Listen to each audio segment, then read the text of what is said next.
हिमाचल प्रदेश के शिमला जिले अंतर्गत ननखड़ी क्षेत्र के ग्राम नालावन में भगवती मानव कल्याण संगठन एवं पंचज्योत शक्ति सिद्धाश्रम ट्रस्ट के तत्वावधान में 24 घंटे का श्री दुर्गा चालीसा अखंड पाठ श्रद्धा भक्ति और आध्यात्मिक वातावरण के बीच संपन्न हुआ। इस अवसर पर बड़ी संख्या में क्षेत्रीय व आसपास के जिलों के श्रद्धालुओं ने उपस्थित होकर मां भगवती की आराधना की तथा समाज को नशे मांसाहार से मुक्त, चरित्रवान, चेतनावान एवं सद्भावनापूर्ण बनाने के संकल्प को मजबूत किया। कार्यक्रम के समापन अवसर पर संगठन के केंद्रीय महासचिव सिद्धाश्रम रत्न सौरभ द्विवेदी जी का आगमन हुआ, जिन्होंने उपस्थित जनमानस का मार्गदर्शन करते हुए कहा कि ऐसे आध्यात्मिक आयोजन समाज में नैतिक मूल्यों की स्थापना, पारिवारिक संस्कारों के संवर्धन तथा सकारात्मक सामाजिक परिवर्तन का माध्यम बनते हैं। कार्यक्रम में क्षेत्र के अनेक श्रद्धालुओं, संगठन कार्यकर्ताओं एवं स्थानीय नागरिकों की सक्रिय सहभागिता रही।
गणपति देव की जय, गौ माता की जय, दुर्गा मैया की जय, बोल सच्चे दरबार की जय।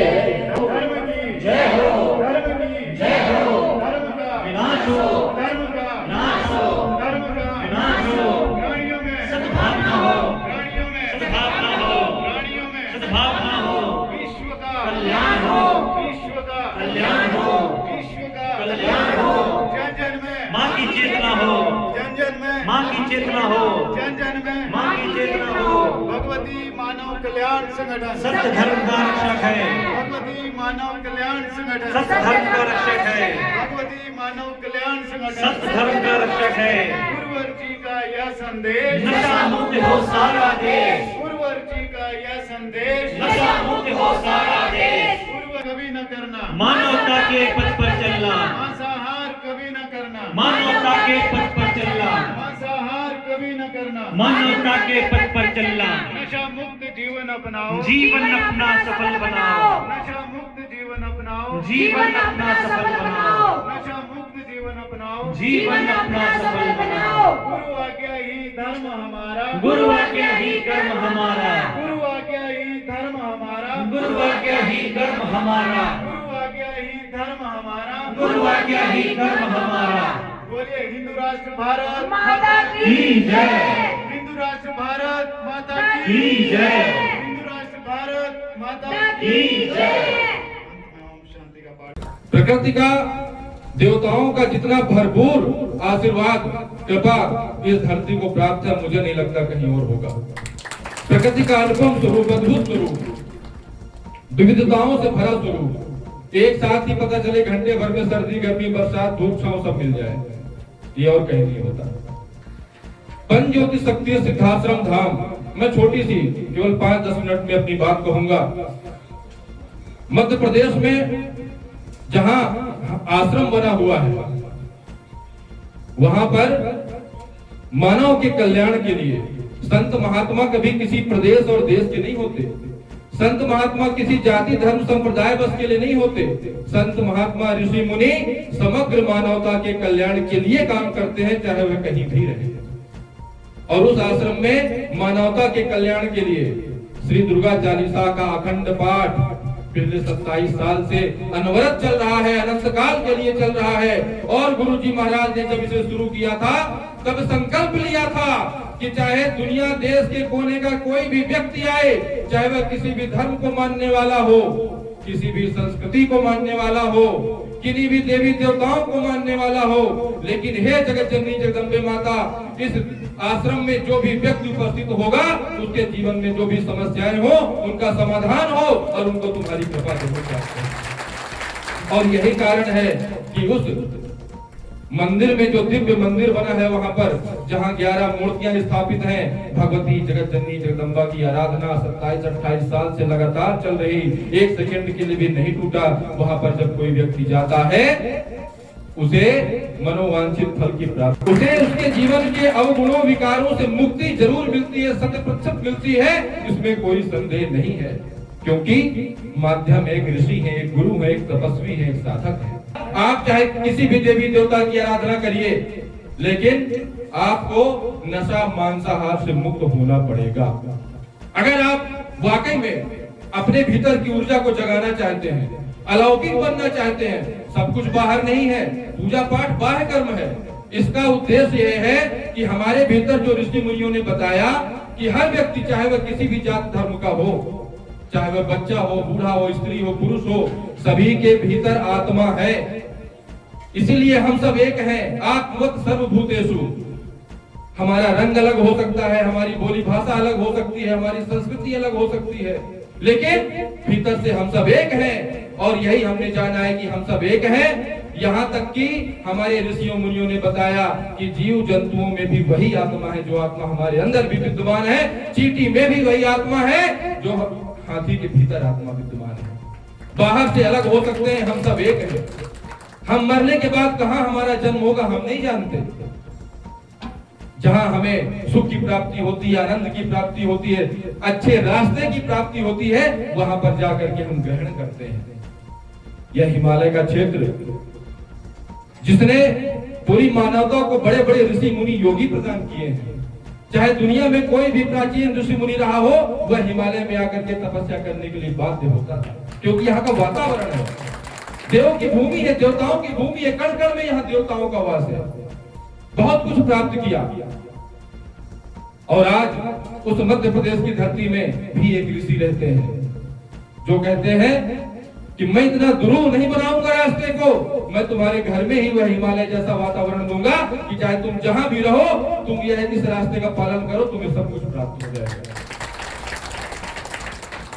गुरुवर ने कहा, वर्तमान विसंगतियों को देखते हुए जिस प्रकार आप लोगों के घरों में जब बर्फ पड़ती है तब आप घरों के भीतर हो सकता है महीने भर रहते हो, बाहर न निकल पाते हो, आवागमन के रास्ते बदल जाते हैं, पहनावा बदल जाता है, लेकिन जब धूप खिली हो तब रास्ते बदल जाते हैं।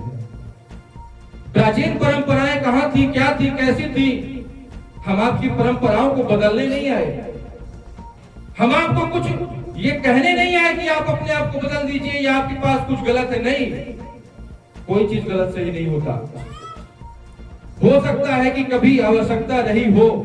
हम कह रहे हैं, गुरुवर कहते हैं कि नशा मांसाहार का त्याग किए बिना आप अपनी अंदर की ऊर्जा को नहीं पा सकते, नहीं रह सकते। आप बीमार रहेंगे, कहीं न कहीं से मानसिक रूप से उलझने रहेंगे, क्योंकि धर्म देवत्व का कार्य, मर्यादा का कार्य, करुणा का कार्य होता है। आपको करुणामयी बनाता है, आपको परोपकारी बनाता है, आपको स्वस्थ बनाता है, आपको चैतन्य बनाता है। और नशा आपको गर्भ में भेज देता है। नशा करके, दारू पी करके या किसी प्रकार का नशा करके कोई भी व्यक्ति होश में नहीं रह सकता, और बिना होश में रहे कभी भी साधक कोई भी व्यक्ति नहीं बन सकता। इसलिए नशा का त्याग करके ही पूजा पाठ और साधना के पथ में बढ़ना जा सकता है। यकीन मानिए भाइयों बहनों, केवल कहने की बात नहीं है। हमारे संगठन में 20-25 लाख से अधिक लोग जुड़े हैं, और उनमें से 80% लोग नशे और मांसाहार करते थे। न जाने कितने साल से कहते थे परंपराएं चली आ रही है, और उन्होंने जब जाना, समझा, देखा कि इसे छोड़ करके बहुत कुछ प्राप्त हो जाता है, उन्होंने उसे छोड़ा और आज भगवती मानव कल्याण संगठन के साथ कंधे से कंधा मिलाकर चल रहे हैं। हमने जो पाया है वही आपको देने और बताने आए हैं। हम आपको कुछ टिप्पणी करने नहीं आए कि यहाँ पर क्या होता है क्या नहीं। हमने जो पाया है, हमने महसूस किया है, और हमारे जैसे लाखों लाखों लोगों ने जो महसूस किया है वो हम आपको केवल शेयर करने, बताने आए हैं, आपसे संवाद करने आए हैं। मेरी बातों को, इस विचारधारा को आप स्वीकार करिए या ना करिए, लेकिन मेरा एक ही निवेदन है, कृपया उस पर विचार जरूर करिएगा कि हाँ ये सही है कि नहीं है। तो नशा का त्याग करना पड़ेगा। कभी जरूरत रही होगी, हो सकता है बहुत, अब मैं यहाँ की बात करता हूँ, कभी हो सकता है जरूरत रही होगी, बहुत ठंडा प्रदेश है, संसाधन नहीं रहे होंगे, खाद्यान्न पदार्थ नहीं रहे होंगे, ओढ़ने पहनने की व्यवस्था नहीं रही होगी। अब तो इतना बढ़िया चाय में आपके यहाँ मसाला पड़ता है कि मैं तो पीते रह गया, और ठंडी न जाने कहाँ चली गई। अब इन सब तमाम चीजों के बाद भी अगर हम वाइन पिएंगे, दारू शराब पिएंगे और अपनी बुद्धि को खराब करेंगे, तो फिर अंतर क्या रह जाएगा हमारी शिक्षा का, हमारी जागरूकता का। अगर हम आज शिक्षित हैं, मेरी यहाँ बहुत बहनें बैठी हुई, माताएं बैठी हुई, भाई बैठे हुए हैं, आज जागरूकता का समय है। होती है गलतियां, पहले कुछ और वातावरण रहा होगा, जरूरत रही होगी, आज उसको बदलने का समय आ गया है, क्योंकि उसकी जरूरत आज नहीं रह गई है।